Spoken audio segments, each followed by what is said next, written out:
Alright, so I'm going to start tearing the heads down, and look at what I had for spring compressors. This one is more for small engine stuff. Won't fit. Again, that one's for small engine stuff, just a little bit bigger. Then I have this style one where you just kind of clip down the handle and it compresses it. Boop, boop. But you cannot get that in there and fit it in where the recess is. So I'm going to come up with something different, and what I have is a 6-inch C-clamp, and I already just got done welding a shock washer. I was missing the little foot that's on there. And then you got to kind of make it so that it looks, you know, something like that. I'm going to just try going with a complete circle. So I'm going to go with, whoops, something like that. Weld that on, but I'm going to grind out the center of this first before I do that. And I figure I can stick that right on there, and that should sit right about there, and I should be able to pick out my two little retainers. So let me give that a shot, and that's how I make out. Alright, so that's what we kind of came up with. It's got a hole on the end of it. And let's see what we get.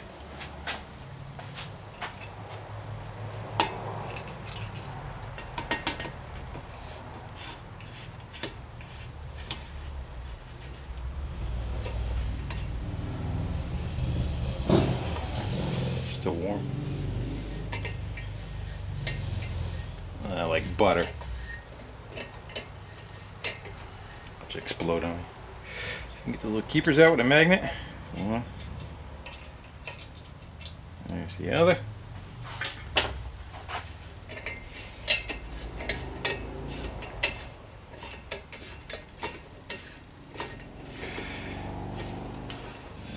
And that works out just fine.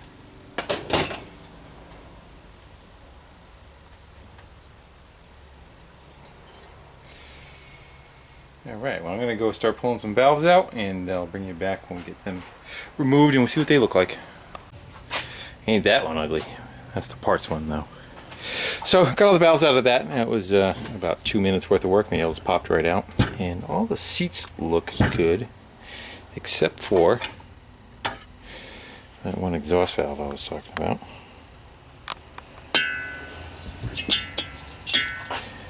And if you look at it, see them cracks? Well, they're not good. They're to the point where... So eventually a piece would have popped right off of that and got munched up in the system and just kind of played havoc on the that cylinder and piston and jug and everything else, head. So that's why the dual port head is up there. I wanted to see if the valves are the same. And I do believe they are. That should be fine. So I have a good supply of parts to replace this, and so what I'm kind of thinking is the head, the top of the motor between these two cylinders was clogged with that debris. I think that debris was there. That caused that cylinder to run hot. Running hot caused it to create some blow by, and when that happened, it also probably was burning the valve, or the valve spec was tight on that valve, and the valve clearance rather was tight on that valve, and it caused it to burn that valve. In any event, that one cylinder was not having a good time. I'm just trying to contemplate what I want to do as far as cleaning it up. Do I want to stick the heads in a sandblaster, which I really kind of do, but I don't know if I want to expose the combustion chambers to that. So I may just try even just like duct taping patches over the top of them, or I don't know, maybe actually might be able to stick a jug on backwards. I don't think that's gonna work though. It might work. I can kind of like sandblast around it and clean them up. I just don't want to pit. I don't want to pit the seats. So I may even just take the crappier set of valves and just plop them in there and have them in there while I do it, just to knock off the last little bit of carbon that's still on there. Then I kind of want to make sure that that surface is nice and clean, you know. So Alright, well, I'm going to get on that, and actually, no, I'm not. What I'm going to go do is clean up and go to a cruise night, so just might be the end of this one, or I may continue on from here. Alright, so I got this one head cleaned up, and just kind of hit it with a wire wheel and blew it off the air gun, and got all the crap off of it. So now I'm trying to get the combustion chambers into some kind of compression holding shape. So what I'm going to do right now, I just cleaned all the springs and the valves on wire wheels and got all the carbon that was built on them off, and I'm going to go be putting them in, and I'm going to just lap them into place, which is basically you're taking a fine aggregate underneath the seats, and then you take a little suction cup, where is it, this guy right here, and you stick them on them and you spin them back and forth, and it just laps the two surfaces to a flat surface, so they kind of mate with each other a little bit better. Just takes care of any light irregularities, so to speak. So I'm going to go do those, and then I think what I'm also going to do, because I know this motor had some blow-by up in the top section, I may just take an old jug, which is steel, and these are aluminum, and I may just kind of lap in this surface a little bit too on both of them, just so that this comes out to be flat. And I could probably even look for witness marks and see if it just kind of makes it, polishes it all evenly around, that it's not skipping a spot, you know, so that'll give me a problem. So again, this is not a rebuild, I am just trying to refresh this thing and make it so it runs halfway decent. It's got a crack between the seats there. I don't think that'll be an issue, but it's showing its age, you know. Alright, let me get set up to do that stuff. Alright, so this is what I'm using. And a little goes a long way.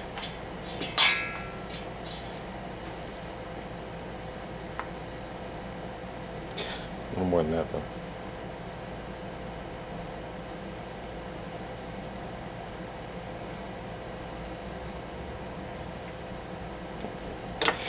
There we go. I got something coming out. And, probably the fat side. You just gotta stick that on your tongue and give it wet. That tastes good.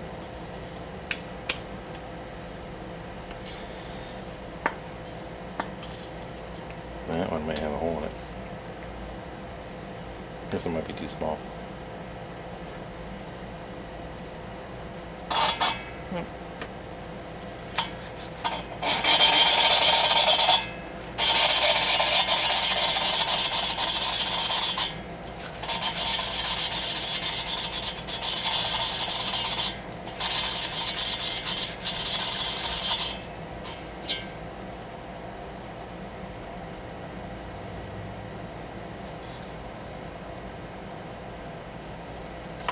That should be good. So I'm going to go do that to all of them. And I get them to heat a little bit, and then we'll start on the jugs. Okay, those valves are done. Now I put some on the jug. And it'll even itself out as I go to put it around there. But we're going to try doing the same thing with that.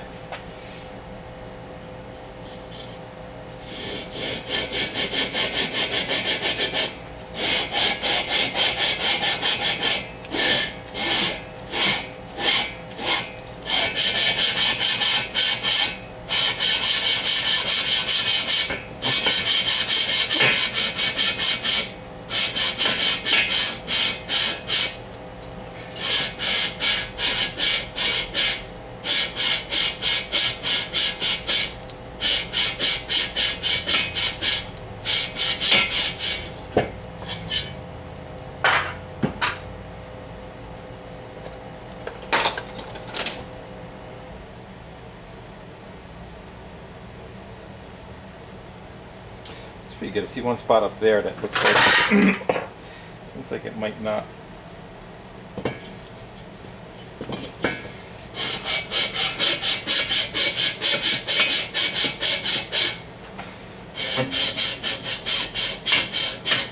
That would make sense. I think it blew out on the top too.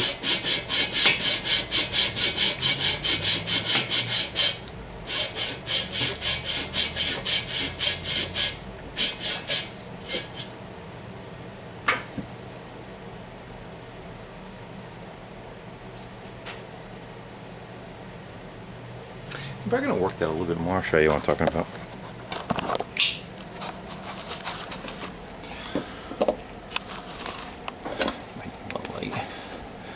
Kind of see how it's got like that black ring all the way around it, and then right there, you see how it kind of doesn't bring the compound across it quite all the way. So I think that might just lean a little to the front part of it when I'm grinding it, but make sure it's flat at the same time, you know. Yeah, I'll do the same with that one too. Yeah. Alright, so I got that one done, and came out pretty good. I don't think I'm going to have an issue there. And then I moved on to the next one, and the next one seemed like it made an even pattern around it fairly quickly, so I think that one should be fine. So I'm just going to rinse that stuff out of there, and I don't know, maybe move on to the next head. And I don't know, we'll figure it out in a second.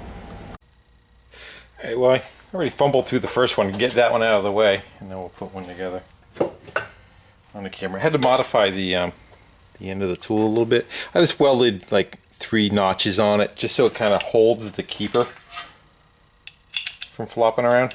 You know what I mean? So you can put a load on it. So let's go put another valve in.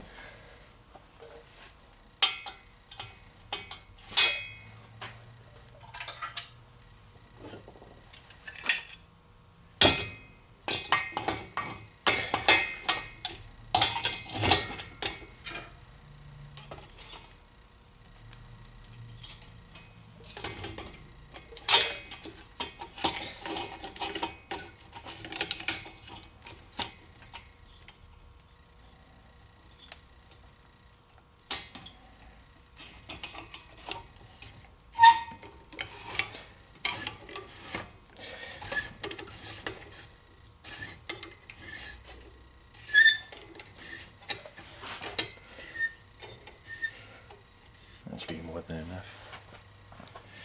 And here comes the fun part. Getting those little keepers in there.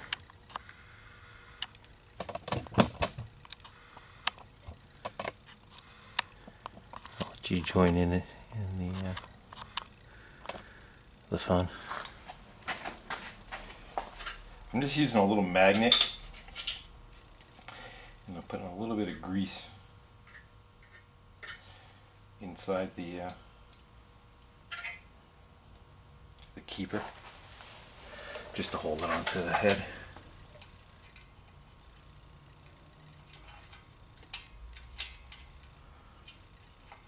There's one. I want to try to spin it around to the top. There you go. Pull up another one.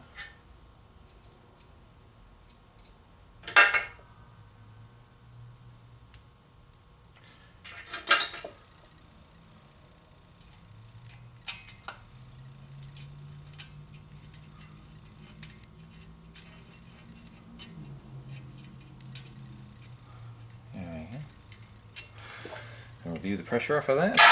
And lock them right in.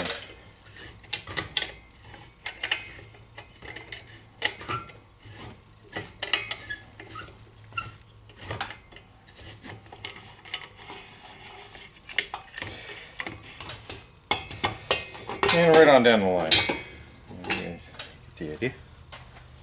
A couple more of those. She's back together. Alright, I'm going to clean those threads up. I tried to find my thread chaser, I couldn't find it, so I just have a tap, a die rather, that I'm going to run over it. I already did, I think I did the bottom one already. And what I like about this one is it has sides on it. You put a socket on it, so I'm just running the gun. I'm going to run it back and forth, just kind of like you would with a tap. I like a drill better actually for doing this than the impact on slow speed.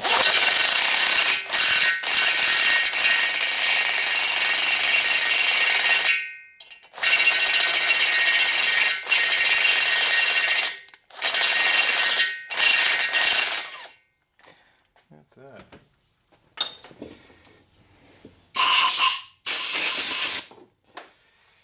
And they should just take a nut, no problem now.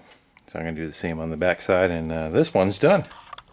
All right, this side's the side that I chiseled off the nuts off of it.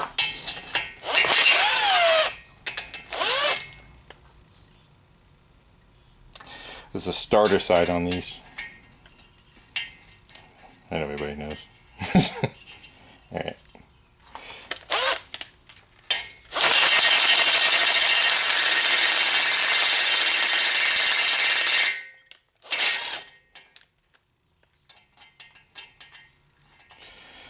One more time.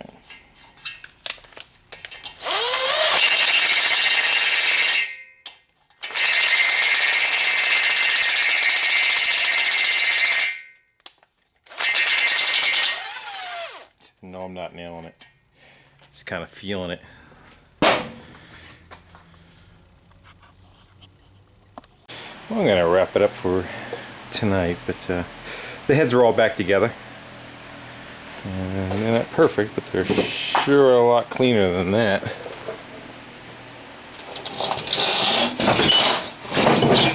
Yeah, that looks a lot better than that. So, guys are talking about using the oven cleaner. It messes up the finish. I would agree with that too, but again, what I'm working on, I'm not that concerned about the finish of the aluminum, but if it was something purdy, I would approach it differently.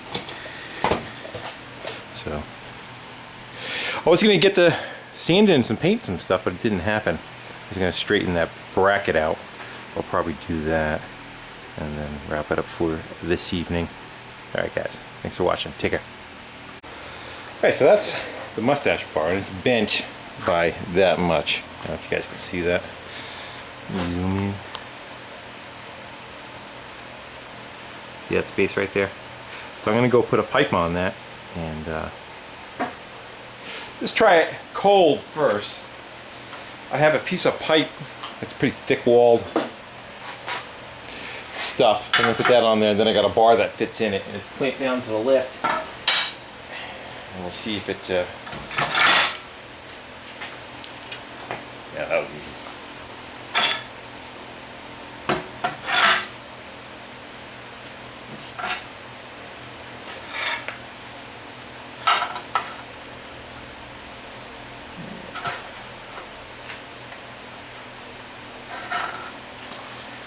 I think that might be a success. It can go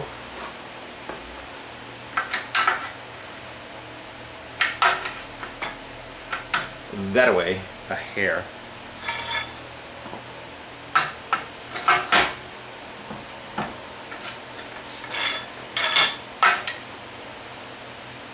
That is good. That was easy. No heat involved at all.